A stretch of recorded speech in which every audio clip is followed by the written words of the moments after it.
going to start a little bit differently than most panels that work on housing. First of all, I usually talk about statistics. And I can bear down on the statistics. I think that Bud really highlighted a couple of them, but I wanted to freeze frame for 2 points that really highlight the concerns and the problems we face in the three-county region.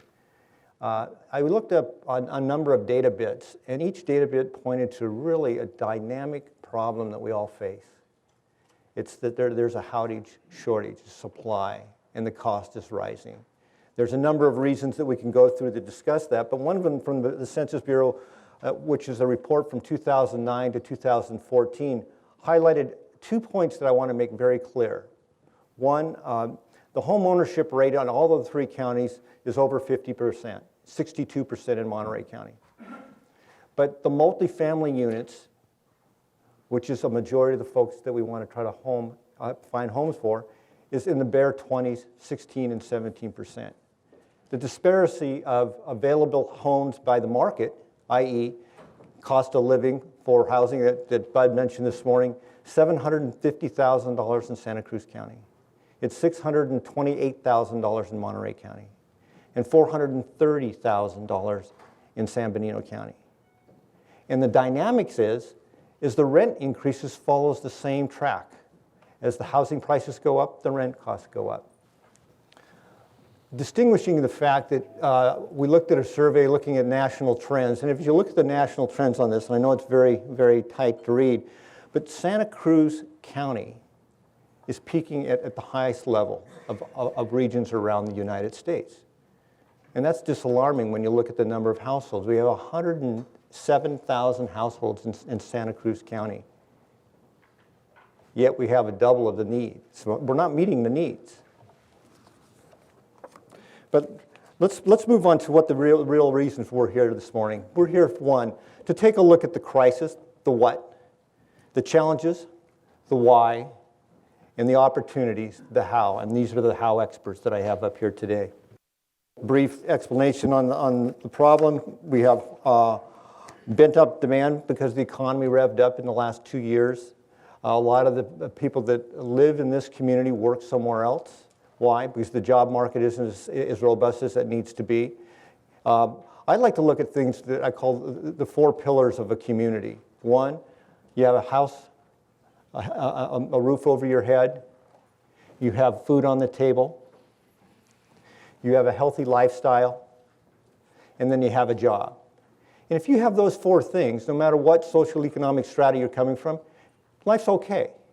But if you remove 1 or 2 of them because of the cost effect of being able to provide for your family is deterred, we have a problem. And let me tell you, we have a problem. We're here to try to provide a solution. And we have 45 minutes to do that. The key goal here is look at the region. The region, looking at Santa Cruz County, for instance, they're going through their housing element right now, and they're projecting over the next 7 to 8 years that they're going to produce, about 1,600 houses. We need 10,000. So the magnified problem is we're 1/10 of the problem when we're addressing it through an element that's not going to get us there. So let's jump right in and take a look at the issues that really drive us. And I think Bud again mentioned comments. This is a diversified community where we have artists and educators and students, healthcare workers, professionals in the technology industry, the ag community, which is very robust in all 3 counties. But we don't really address how we house them. So I'm going to start with one question that I think really drives to the issue. And I'm going to pick on Wesley Van Camp to start us off. We know there's a gap between the affordable housing across all levels of the housing productions in the 3 counties. We know there's reasons for the gaps. I identified a few. Bud identified more earlier on with the status. But what it really boils down to is the limitations of entitlement timelines, regulatory processes at the city and the counties, infrastructure concerns, environmental constraints. Knowing how you've worked recently, why don't you tell us the story about your program and what you're doing for farm working housing in San Bernardino? Yeah, so first of all, I work for Tana Marianto, and I'll give you a little background because not everyone in this room has heard. Is it on? I think we need it. Okay. Not everyone in this room has heard of Tana Marianto. We are a grower and shipper of fresh vegetables based in Salinas, and we have a workforce of around 2,200 people, 1,500 of whom harvest our produce in our year-round growing operations. So we started construction this September on a 100-unit, 2-bedroom, 2-bathroom apartment complex on our property at the former Spreckle Sugar Factory. And I want to give you a little background by delving into a few statistics into how this came about. So what I want to do is start by emphasizing the importance of agriculture to the economy of our region by giving you what the annual gross production value of agriculture is for the Tri-Counties. This is slightly different than the numbers that Bud uses on his slides, but you'll see where we get to that gap. So from the Ag Commissioner's office in each of these counties, San Benito County, $328 million, Santa Cruz County, over $616 million, Monterey County, $4.5 billion. Now, these are the gross production values, and they don't take into account multiplier effects. So according to the Monterey County Ag Commissioner, the contribution of agriculture to the local economy in Monterey County brings its annual value to more like $8 billion a year, employing 56,000 people directly and another 20,000 indirectly. So as a grower shipper employing 2,200 people a year at any given time throughout the year, that's our number. Sometimes that peaks a little bit higher than that, but that's really our baseline number. We have a significant role in that economic value. So agriculture is this huge contributor to the economy of our region in the Tri-Counties. And for the first time this last spring, as we came into our Salinas harvest season, which begins in April, so April 2015, for the first time in the company's 32-year history of harvesting produce in the Salinas Valley, we did not have any harvest workers on our employment wait list. The first time ever that this has happened in Salinas. We were short in our fields about 200 people for our harvest crews, and there was no one to hire. If someone had walked up to be hired at Tana Marinantle to work on a harvest crew, and they were, capable of doing the job, we would have hired them. We actually had to leave crops in the field this past spring because they went unharvested. So you can think about the impact that has on our company and on the agricultural economy as a whole. If we don't have a way to bring people to the Salinas Valley to work in agriculture, if we don't have housing for people to harvest our crops, there's no capacity for people to live in a place to be able to work there, then we simply won't have an agricultural economy in this region, at least not at its present scale. Now, that's a really eye-opening prospect for a company like mine who employs 2,200 people year-round that rely on our company to be able to harvest and bring crops to market to sell for their jobs, for their families. So, as I said, our solution was to build housing on company-owned land. And we were able to do this because Tana Marinantle owns the former Spreckle Sugar Factory, so it was industrial land that had the infrastructure to be able to move this project very quickly. We expect to have occupancy and completion of our project come April of 2016. We had, recreation in place, other facilities with soccer, as well as a softball field. We have an indoor hockey rink. So all of these factors made this very possible and doable for Tana Marinantle to do this at the rate that we accomplished this to begin construction on a project from 6 months from inception, the idea that we were going to go about and do this. And essentially, we're in this economic cycle where labor is scarce, the cost of living is extremely high, and there's just simply a lack of housing. There's no place for people to live. This isn't a wage issue. We are raising our wages. For our harvest workers, our base wage is $10.25 an hour, and we offer a group incentive production bonus on top of that.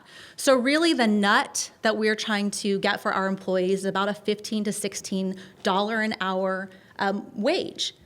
And if we raise our wages $1 an hour more for those employees, their base wage, it does not equate to being able to provide a decent place to live because there's no place for them to go with an additional, $200 in their pocket. So we felt that it was imperative to be able to build housing for the employees and to invest in this in order to keep our company thriving and our economy in our region thriving.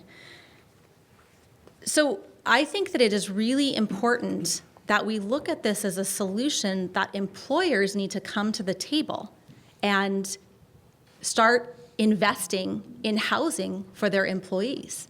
In an agriculture economy, this is much easier because the land base is with the growers. So we can take non-prime ag lands out of production. We can build on, former industrial sites, but it's going to look very different for the cities of Santa Cruz County for those employers who are in the cities of Santa Cruz County to invest in workforce housing for the employees that live there. And so I just open that up to any ideas what you might think about that, Alfred or Linda. Well, let's go to Linda real quickly. Linda, you're recognized as one of the leaders in the affordable housing community. You're on national boards. There's one that's particularly of interest to me. It's called Enterprise. That was founded in 1982 by Jim and Patty Rouse. And they have a national movement called Make the Room campaign. Could you describe how that program is working and what it involves and their goal? So Make Room is an interesting campaign because a lot of times when I come to these forums, one of the questions I get asked is, how do we talk about affordable housing in a new way? Because the neighbors, as you probably can attest, they don't like affordable housing. They know what that is. It's those people they don't want living next to them. They don't like workforce housing because they know who they are. They might be picking their grapes and they don't want them living next door to them. So how do we describe the problem in a different way? And so at Enterprise, I think they started thinking about really what are we talking about? We're talking about making room for people to live in our communities because we are not going to be successful without them.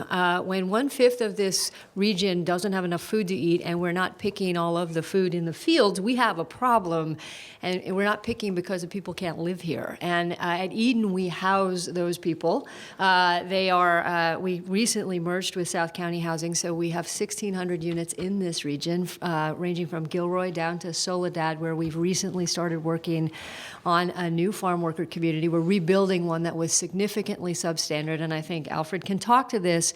Where people are living now is overcrowded. If they can afford to be here, they're really lucky. We have no room at our inn. We have 0.95% vacancy in 17,000 households on our waiting list in Eden. So what Make Room is trying to do is to get people just to start thinking about where might we make room. And I would challenge all of us that we can make room. I think Wesley talked about how they thought about it and they could make room. I look around me and I drive by a lot of single-story Jiffy Lubes and, not particularly attractive commercial areas and structures and think, what if we just put 2 floors of housing over some of these strip malls on main corridors where cars are going up and down the street? Couldn't we make more room for people? And I will tell you, the rental market is really important for all of us. A lot of people, because of, after the downturn with the change in credit, a lot of people can't buy homes. You'd be amazed at who can't qualify to buy a house these days. And rental housing is actually really important. We have a changing economy where work changes and jobs change. And so more people are going to rent as their future, and we have to be less afraid of apartments. So all Make Room is saying is that all of us need to start talking about where do we make room. And what's been interesting is every time I use the statement, make room, somebody picks it up a couple of hours later and is saying it. We have national reporters that have been looking at the campaign. They actually have a boot camp for journalists. So if there's any journalists in the room who want to learn about affordable housing, come see me afterwards. I'd be happy to put you on the list to go learn about why this is important. And I think we don't have to look very far. The folks who work in this hotel are the people who live with Eden. They live with Chispa. These are folks we need to make room for because this is how our economy works. So that's Make Room. Great. Now, you have a takeaway already. Make room. Alfred, in your industry, you're working a lot to try to find what I call the financial mechanisms to make housing work. And as we all know, with the elimination of the redevelopment agencies several years ago, there is now an opportunity that just came back by the legislature in AB2 from Assemblyman Luis Alejo. Could you describe that legislation, and perhaps can it be a catalyst that can create a financing mechanisms to lead to more affordable housing? Yeah, so let me talk a little bit about what used to be in terms of the redevelopment law that existed and why it's important to have a local source of funding. In the redevelopment law, their agencies were around for about 60 years and statewide generated about $6 billion. The law required that at least 20% of those funds be set aside for low and moderate income housing. So that equates to $1.2 billion that were available for a lot of the nonprofit affordable housing developers across the state to create affordable housing. So as you can imagine, it was a huge loss. I know with Chispa, our experience at Chispa has been mostly Monterey County. We've built over 2,300 homes, multifamily for families and for seniors, and then single-family homes. And all of the cities up and down the Salinas Valley had a redevelopment agency, very friendly towards affordable housing. We had a great working relationship with all the cities up and down the valley, and including the county of Monterey. And those funds were made available. It was the first money in most times, that allowed us to control the site, purchase properties, and then to leverage that funding with other sources, whether it's state or federal funding, and then our primary source, which is low-income housing tax credits. So in 2012, when the redevelopment agencies were dissolved by the governor, it was a huge hit for us, a major hit. So one, I want to acknowledge and thank Assemblymember Luis Alejo for his perseverance. I ran into him a few days ago, and he said, look, Alfred, it took me 3 years to finally get it right. He's been working back and forth with the governor until he finally had the right language. So it sort of brings back, what it does, it brings back tax increment financing as a tool for cities and for affordable housing developers to use. So we have local money again. We will have local money again, hopefully soon. What I still haven't figured out is how that's really going to work, because there's a lot of nuances to the language. So let me just kind of read a couple of things, see if you guys can figure it out, because I'm still trying to figure this out. So when it reads that AB2 requires that not less than 80% of the property located within the revitalization area must have an annual median household income of less than 80% of the statewide annual median income. So this is going to require a lot of attorneys to figure out. I'm still trying to figure it out. So it is tax increment financing that local governments, counties, and other agencies can create these what are called community revitalization investment authorities. And then there's other conditions that have to be met. So the other 3 or 4 conditions have to be met, and I'll read them off. Non-seasonal unemployment rate of 3% higher than the statewide median unemployment rate. Crime rates that are 5% higher than the statewide median crime rates. And then the other condition is there has to be deteriorated or inadequate infrastructure, such as streets, sidewalks, water supply, sewer treatment facilities. Or the fourth is deteriorated commercial or residential structures. That's why I said I'm still trying to figure out. And the areas where the authorities would be set up would be based on census tracts or census blocks. So in my mind, I'm trying to figure out, okay, where is this going to qualify? You know, I know that there's few areas that are likely to qualify. Where definitely there is for a need for new infrastructure, but also there's a need for affordable housing. In some of these areas that we've done a lot of work in is in East Salinas. There's some census tracts that definitely fall within that those income levels. So in the next few months, you know, we'll be talking to a lot of the mayors and city managers to try to figure out where will we be able to create these authorities that will allow the cities to create this new funding source for affordable housing. The thing about, and I know Linda can attest to this, is that not one single source is going to be the solution. We use what's called layered financing. Before coming to Chispa, I used to work in the private sector, and it was pretty simple. You get a group of investors, create a limited partnership, you get a construction loan, and you get a permanent loan. When I started working at Chispa 23 years ago, did my first project, I think we had like 10 different sources of financing. The spreadsheet was just really complex. But I do want to commend TNA for stepping up, because one of the things that we've talked about in-house is the importance of having the industry, whether it's agriculture or tourism or other industries, step up and start investing in affordable housing. I was telling Wesley earlier that we're starting to gather data of the residents that are living in Chispa housing in terms of where they're working. And we have a number of people that we're identifying while they're working for some of the larger companies in the Salinas Valley. And one of the things that we started to plant the seed with a few ag leaders is the idea of creating a housing trust fund. There's a very large one in the Silicon Valley. There's one down in Ventura and San Luis Obispo. That's another potential concept. But in terms of AB2, right now we're in that kind of stage of trying to figure it out. The other thing about AB2 is that the governance is slightly different than the previous redevelopment agencies, that 3 of the governing board members are made up of the local jurisdiction, whether the city or the county. Then there are 2 community or public members who live in that census tract or work in that census tract. So it's going to be a little bit different. I think there will be a lot of opportunity for community engagement. And I think that's where there's opportunity for the business sector to speak up and stand up and go to city council meetings, go to board of supervisor meetings. We saw that with TNA.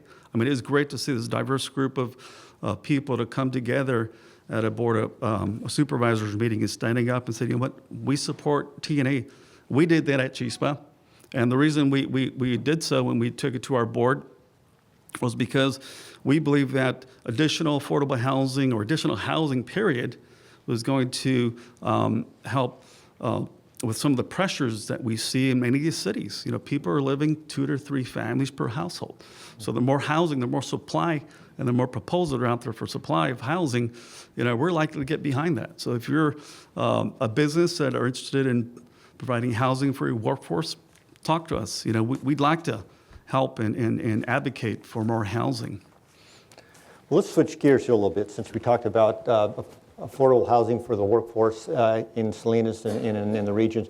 I'm going to dive down into the city of Santa Cruz. The city of Santa Cruz is going through its housing element, and as we all know, finding a place to live in Santa Cruz using their old codes and ordinances has made it a challenge. But Don's here to tell us what the city is doing and how we're going to work our way out of this. Okay. One thing I think it's really important to note, and some others have touched on this, that I think there's, even in a city like Santa Cruz where we're pretty built out and we have an urban boundary and a green belt, there are still amazing opportunities for housing. Just in our downtown, for instance, there's, I think, a lot of willingness to build high-density housing. And there are flat parking lots that are all over our downtown that are just being used to park cars. There's no reason why we can't take those parking lots, build some parking in a structure, and then put 3 or 4 stories of housing above those parking lots. On our transportation corridors, outside of downtown, again, we have opportunities. There's really underutilized properties where there's just single-story retail businesses that those properties could be consolidated, redeveloped, again, putting retail on the first floor, building a few stories of housing above those. So and then a third opportunity that I think is important for Santa Cruz is to recognize the University of California campus does have a tremendous amount of land available. There are other obstacles. I don't want to minimize the obstacles to them building more housing, but it is an opportunity for a community like Santa Cruz. And we need to look at every possibility. So one of the things that I think is going to make this work better for developers, and at the same time get us what we need in terms of rental housing, is to we're doing a whole process of changing our zoning ordinance. And what we need to do is find just the sweet spot where we can increase density, increase heights in select areas, make the standards very clear, make them workable, also workable in two ways. One, it has to work for the neighborhoods adjacent. We have to address their concerns, but we can't just let them say no, frankly. And at the same time, we need to have standards that are workable for developers as they are, so that they don't need to come in and ask for an exception or a variance in order to proceed with a viable project. This is a cause of real conflict now, both of those things, where there's neighborhood resistance and then also developers saying that the existing codes and ordinances don't allow them to do a viable project. So we need, and so then they come in and ask for a variance, and then that raises a community uproar, frankly. They're saying, you're giving them special exceptions. We need to get away from that by changing our zoning ordinance to get it just right in that middle space. One thing for us, again, I've touched on already, I think we need to basically say we are willing to tolerate higher, more stories than we have traditionally. We are, I've been using this term a lot lately, that Santa Cruz is, Reno is known as the biggest little city in the world. I think Santa Cruz might be the littlest big city in the world. We really are really an urban center. We have all the urban amenities, we have the urban problems, even though some people see us as kind of a small town. So we do need to adapt, and that part of that adaptation is to accept greater height in selected areas, not all over town. And then the other thing I think we need to emphasize is smaller units. We need to break with the recent past, which has been a trend towards larger and larger living units. And there's a counter trend that's taking hold, and we need to embrace it in Santa Cruz, which is that people can live in smaller spaces, and that they not only are people happy to live in those spaces, but it makes them less expensive. They have a smaller carbon footprint. They have a smaller just resource consumption footprint. So they're very environmentally sound. And this is how we're going to get more housing stock in our community and keep it. I think affordability is such a loaded term. I don't want to say that creates, quote, affordable housing. It creates housing supply, and it's because it's smaller units, it's frankly going to be geared toward workforce and relatively lower income people, because people with a huge amount of money, they're not going to want to get a really tiny apartment. They're going to still try to buy single family homes or live in a larger space. So we need to build these units smaller and with greater density to keep the cost down. Great. Let's switch gears a little bit. Dr. Reeser, you wrote a report about the entitlement process and the length and the cost to put actual production in place in San Diego County. And to quote you, you said, to put it simply, total cost of regulations amount to approximately 40% of the cost of housing across all various price segments in San Diego County. This is essentially, in your words, a hidden tax. Can you provide us some backgrounds on what lessons were learned and the key actions that are moving forward in San Diego based upon your study to address this concern? Well, thank you. And I'd just like to build on the wonderful comments of the other people on the podium here. We've heard for years of the costs and the burden of regulation borne by developers and builders, but no one really knew how big that number was and what the drivers were, and most importantly, is there something we could do about it?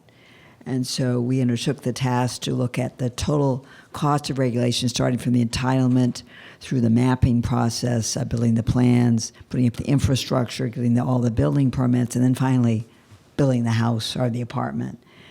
And the number is astounding when you add up all those costs on average in the county of San Diego, and it might not be that different here in this region. The total cost of regulation imposed primarily by the local jurisdictions, was about 40% of the average cost of a house bought or rented in 2013. And what has been the outcome of this was not so much of the pushback against the numbers. Pretty much people accepted the numbers, but then moved on to the second step. Is there something we can do about it? And so what we've seen has really been a very encouraging building of a coalition where you had not only the builders and developers, the typical suspects that you would expect to be on board, but people from Habitat Humanity, people from the affordable housing industry, people from the San Diego Housing Commission building affordable housing, and also people on the right and people on the left who all said this is not just a problem of builders and developers grousing about regulation. It is a problem that is faced by our families trying to find housing. It's a problem of agricultural workers trying to find housing. It's a problem of employers. It's a problem of finding housing for the teachers, the policemen, and the firemen in our community. And so this whole coalition has been built. And so, for instance, we have now gotten the attention of everyone where a lot of these regulations and fees have been put in over place for many years, all with good intentions, but they've just snowballed until now you have this enormous cost. And so now we have, for instance, there's a monthly meeting that's taking place with the city of San Diego in terms of, how do we make traction? And there are really two drivers of this cost. One is all the explicit fees and overall cost imposed, and also what is particularly important is the cost of time. Because when you basically tie up land for 3, 4, 5, 8, 10 years of process, that's where you really drive up the cost, particularly when you start with high land cost to begin with and then have high financing costs at those early stages. So process is a big deal.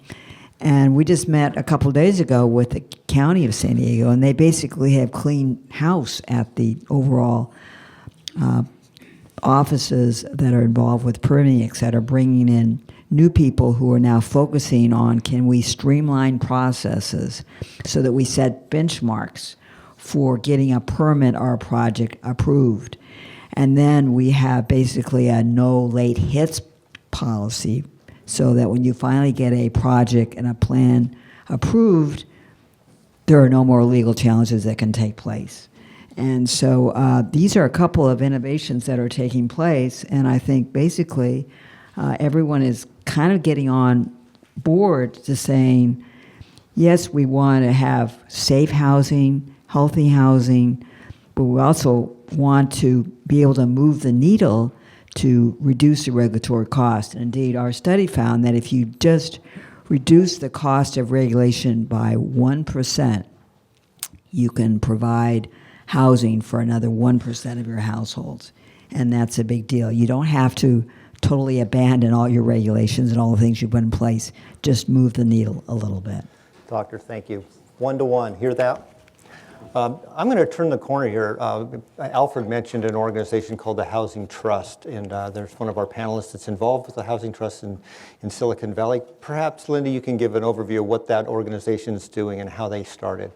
Sure. So I used to work for the Silicon Valley Leadership Group, and my first task was to work with the companies in Silicon Valley and the Leadership Group to figure out how we were going to raise a local trust fund for affordable housing. And Carl Guardino, not one to give up on the notion of if you can't get it by ballot, you get it some other way, tasked me with working with him to raise $20 million to create a local trust fund. And what essentially came together was a voluntary group of companies and local governments, and they all chipped in, and we raised $20 million. Actually, we've now raised over $90 million, and we've helped 20,000 households, more than 20,000 households, get homes in Silicon Valley. And a third of the funds go to first-time home buyers, a third of the funds go to homelessness, and the other third go to rental housing. And it was one of those sessions where you just think where there's a will, there's a way. And I think that for me is always the lesson for this. And what has been interesting to me about that Housing Trust is is it still doesn't have a tax or a fee. They still haven't gone out and levied a sales tax, although I don't know if you're familiar with Measure A in San Francisco. They actually did go to the ballot yesterday and were very successful in raising $310 million. And I do think that the political interest in affordable housing is different, and I think some of the counties are going to start testing whether or not there's a will among the voters to actually have some percentage of their dollars go to affordable housing, because I do think it's really important. I want to just underscore what Alfred said. The state took away the single biggest resource for affordable housing that we had in California, period. It was $1.2 billion, billion with a B, a year for affordable housing. It went away, and then the following year, the federal government cut all of the resources they were giving us in half. So we've lost all ground for affordable housing, and the governor's plan is that everybody will ride high-speed rail. I don't know that it connects to your farm, but the reality for all of us is that we don't have a solution, and all of the other levels of government are saying it should devolve to you, to all of us in this room, to have a local solution. And so that means we are either going to have to get extremely creative, and we're going to have to, and I'm excited that the lieutenant governor is here later, and I would encourage you to ask him what the state plans to do for affordable housing, because I think that's a question that should get asked, because I think the Housing Trust is an awesome example. And the other example that I think is relevant here is Napa. The growers in Napa, the wineries and the growers started their own trust fund. They willingly put funds into a fund to start supporting affordable housing. And I do think not everybody has the land to put the housing on themselves. But if you don't have that and folks could come together to think about what might we do, maybe you don't all tithe into it yourselves, maybe you help create a ballot initiative, but there's got to be a way to replicate that fits the character of this community. And when you look at trust funds, that's how they're successful, when they fit the character of the community. Linda, thank you. Seed plant. Coalition building, housing trust, collaboration with the local government and the private sector. Let's talk about a regional solution. I mentioned earlier in my opening remarks that there's a need for housing in the area. The three-county area is approximately 40,000 units are necessary over the next decade. Santa Cruz County is looking at 1,600, which is a margin of 10,000 less than they need. And finally, we're here to do it with one reason, to collaborate. So I'd like to hear from the panelists, how would you look at a regional solution to the housing needs, not by city, but by the region, by the three-county region? Is that an opportunity to grow grow the pie for the housing needs of our community? And I'll open it up to anyone that wants to take a shot at that question. Don. One piece, it was interesting earlier in Bud's talk, he talked about where there were institutional collaborations built. That does not exist around affordable housing. I'm not aware of it. I mean, there's a lot of individual groups, business groups, community organizations, local governments that are saying this is our emerging crisis. This has moved to the top of the agenda of both in the public and private sector, and yet there isn't an organization that I'm aware of. I'm working on trying to build one with some other people, but I think there's so many partners in this issue that cut across a lot of different sectors and a lot of different political views.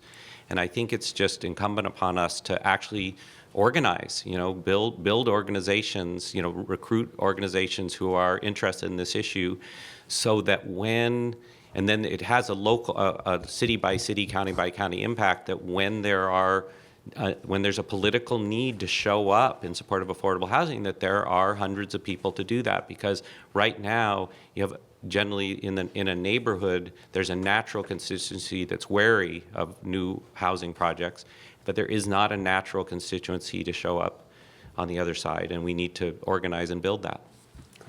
Linda, please. I just want to, in San Mateo County, they did a really interesting thing with state law around housing elements and RENA allocations, and they got together and they did a regional collaboration to trade so that Woodside, who was never going to build a big apartment complex, could trade with Redwood City, and came up with a structure to really think about how do we work together. And I think we're at this place where the world as we know it is completely different for housing, and that there should be some thinking about housing element law, how it's implemented, how it works, how we create incentives to maybe work across county lines where you have a region like this that's saying, okay, we have a problem that we're trying to solve as a region. There are parts of the region that are probably not going to have the ability to build as much as other parts are. How do we actually work to create incentives to do that instead of we have a system that's pretty outdated at this point, create a system where people could actually work together. And I totally agree. We need people to go to hearings and say we need the housing. It's really hard to find those people. The people who don't want it, they show up all the time. So I would second that motion. Can I speak to that for just a second? Yes, so Leslie, please do. I hate to focus on the negative aspect of our process about having our housing approved, but we actually did not think that it was going to be such a heavy lift through the process when we set out with our project, partly because all the infrastructure was there. We were able to have, the Monterey County staff, which did a remarkable job, and through their initial study, they approved our project on a mitigated negative declaration. So that really should have been the process, but it was just the beginning for the residents of the community of Spreckles that resides, a half to 3/4 of a mile away from where we're building. And so despite the unanimous approval at the Planning Commission, despite the unanimous approval by the Board of Supervisors for our project, we are still facing a lawsuit by the concerned citizens of Spreckles, which I think is whittled down to about a dozen people. And to think that, they are putting this kind of pressure on our project. Now, it did not stop us from pulling our permit, mind you, because we are completely self-financed. So we're in a very different bucket than anyone else who is not going to be able to build that project and take the risk that a judge will tell them to tear it down. But that is the risk that we have chosen to go with in the event that we were to lose on the lawsuit. But the coalition building process that we went through was so imperative to be able to have everyone support, to have the Monterey County Business Council support, to have the Chambers of Commerce, to have agriculture come out in our support, Grower, Shipper, Farm Bureau, to have farm worker rights advocacy groups. We had CHISPA, we had a Center for Community Advocacy, all at the table wanting to get this project done. And we are under construction because of the empowerment with that coalition that's been built behind our project. Great. I think we're going to try to open this up to questions from the audience at this time. So we can have a roving mic. Please raise your hand, gentleman on back on the left. Could you identify yourself for our panelists and your question? That gentleman?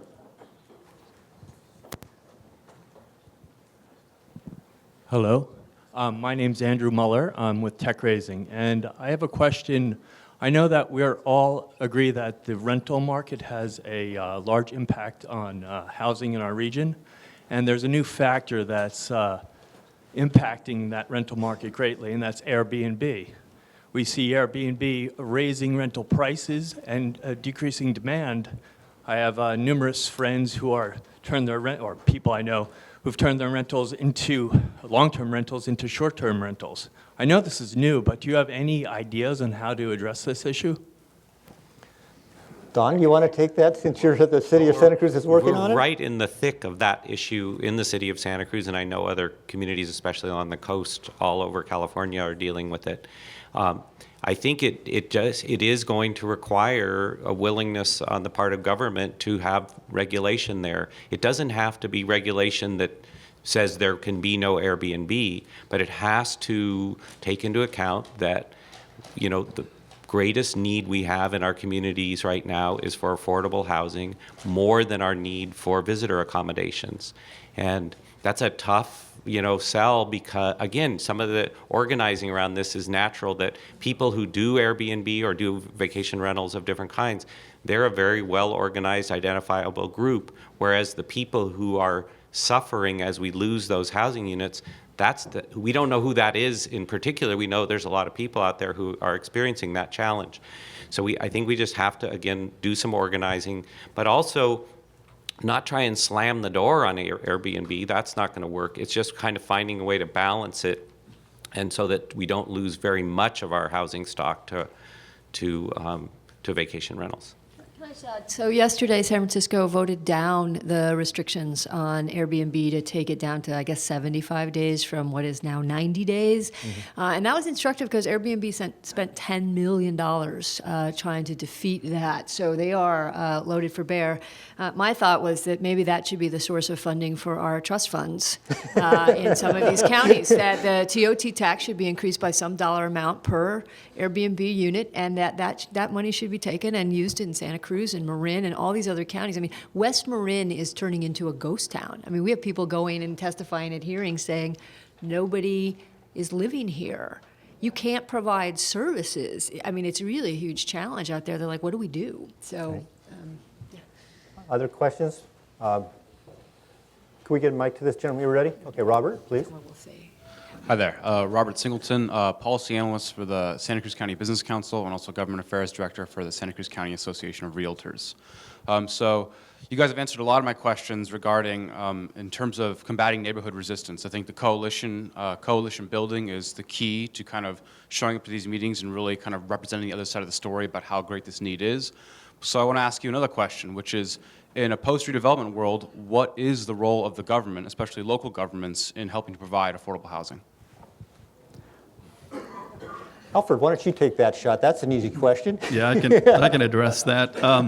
Since we work a lot with local government, I think that was addressed by Dr. Reeser, that the entitlement process, time is money. So that's one, is having systems in place that allows affordable housing proposals to go through that process in a much more efficient manner. And then just policies, having good policies in place in your general planning, your housing element that makes it easier for proposals of affordable housing to get through that process. So yeah, just again, one of the things that's important to emphasize that the police powers with respects to development are in the hands of local government, and I repeat that on a regular basis when I make presentations to the community. It's your local planning commission, it's your local city council member that lives down the street from you, it's your local county supervisor. So it's here locally. It's not in Sacramento, not in Washington, D.C., and that's why community organizing is important. We joined a community organizing organization by the name of COPA for that reason, because we wanted to be part of a regional effort to address some of the major issues in our region, and one of the issues that they are working to address is affordable housing. So it's both, having policies in place, but also bringing the community together to advocate for the right policies. Dr. Reeser, I think you're willing to answer that question. Quick follow-up, a couple things. One, in terms of these legal challenges, often there's no cost in bringing those challenges, so legal fees should be assessed to the people bringing the complaint. As I say, then once a decision is made, that's the end and go forward, so there's no late hits issue. And then for local planning efforts and permit departments, again, the County of San Diego is changing the incentive program, so there is now an incentive system in place among workers that there's days off given, some bonuses given for employees who can process a permit or an application more efficiently, and instead of just dragging on the process for months and months and months. So what we hear is we found a problem and we created a coalition for looking at solutions. Great answer. Back of the room. Hi. Scott McKenzie from Green Landscapes, providing rainwater catchment systems to the Monterey Peninsula. Okay, so I applaud the TNA for stepping up and building these units, but I think it might be a little too late, or just a little late, and maybe not enough, okay? The revenue from this company is almost over two-thirds of $1 billion, which is over $300,000 per employee. You said you employed 2,200 employees. So you're only paying those employees, the lower wage ones, $20,000 a year. That's two-thirds of 1% of the revenue generated by that employee. And yet you're complaining about the regulation burden, and you actually are creating the regulation burden by underpaying these employees. I made $4.50 an hour bussing tables in 1976. and you're paying $10 and something an hour, and you're talking about a $1 an hour raise, you're creating the regulatory burden. The big companies are creating the regulatory burden because now we have to define communities in crisis, and we have to come up with these affordable housing plans when we should be talking about building market rate housing. So I'm a little pissed. Thanks. We'll leave that as an editorial. Any other? Actually, I'd like to comment. Please, Leslie. Sure. So first of all, I want to correct you in that the $10.25 an hour that we pay is our base wage. We pay higher than that. So the balance of that is made up with a group production incentive, which ends up being $15 to $20 an hour for our harvest worker employees. You know, it is too little that we are doing. We recognize that. We're building 100 units, 2-bedroom, 2-bathroom units. It does not address all of our employees' needs. We are looking at finding other sites and continuing to build housing as we hope that the rest of agriculture does the same. Can I? Yes, please, Alfred. You know, when we were approached by TNA about their proposal, I was really impressed by what they wanted to provide. They really set that bar very high because I've talked to other growers who have been talking to us about the idea of creating housing for the workforce, but it's really more a labor camp design. So I think design was really critical, and that was important. It was important that the first development by somebody leading in the industry in agriculture to propose something like this, that it was well designed, 2-bedroom with 2 baths. That was critical. And I spent 10, 15 years working on the county general plan, spent a lot of time with growers. And one thing I learned is I don't want to be a farmer. They just have way too many regulations. And one thing they learned is they don't want to really develop affordable housing because we have way too many regulations as well. So I really applaud TNA for stepping up because, you know, they work in a very complex industry, and building affordable housing, just building housing in any coastal area is pretty challenging. So I definitely want to applaud them for doing that. We have time for one more question from. First of all, I'm the mayor of Salinas, the largest city in Monterey County, and we work closely with our agriculture industries. And I will say this: we supported Tamora, which is not in our city when they did this, because what this will do for our city is it will open up some housing for families. And we've sent a letter to all of the agriculture companies asking them to follow the plan, and I've gotten some very positive responses. And I appreciate the fact that, yes, they make good money, but they've worked very hard to get there. And what they do for our economy is we can't even count the numbers that the agriculture industry has been able to help us. And I can tell you this: whenever there's a need in our community, I don't have to go around and knock on doors and ask for $1. I can call 5 or 6 of these companies, and they're always there to help our community. Thank you. There's an editorial. Thank you. As a good monitor, he should allow the panel to have one last word. So I'm going to do what I call the lightning round question answer. And I like to call this is, what is your game changing? What is your game changer, and how are you going to implement it? Let's start with Dr. Reeser. The major game changer, I think, is to know your number. You know, what is the cost of regulation on housing? And then build a coalition. We can do things differently. If you get the builders and developers and the people in affordable housing, the public, and realize that this is not just somebody else's problem, it is our problem, we certainly can solve it. Right. Alfred, you're a game changer.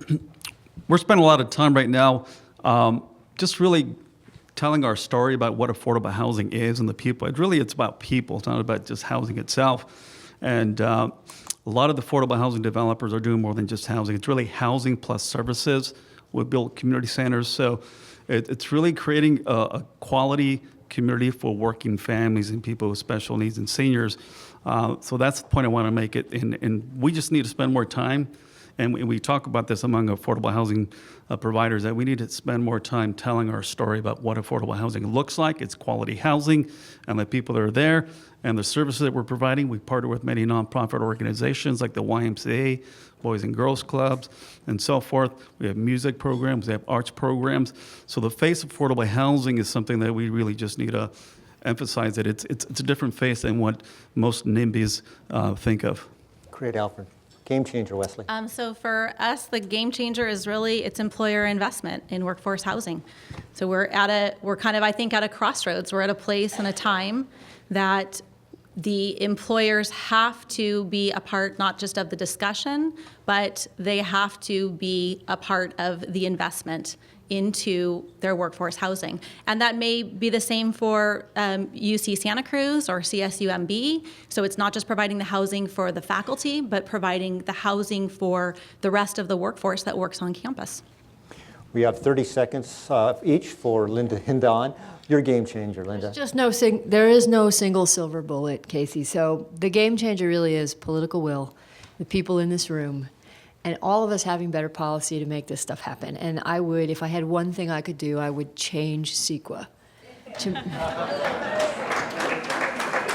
to make it possible to build housing in ways that are more predictable so that when you rezone, I don't get sued, and it doesn't take 10 years for us to get built. That would be my game changer. Game changer. Don, last word, game changer. Yeah, I think it's kind of the two-prong education and advocacy approach, which is a lot of what's been said about the advocacy part, organizing, supporters, but also reaching into the middle area to gain more allies. We can't just, it's not, the ideal situation is not to create just a bigger force than the other side and win in a war. We actually need to win the middle of the political spectrum on this issue and just get more people in the community saying, yes, this really matters.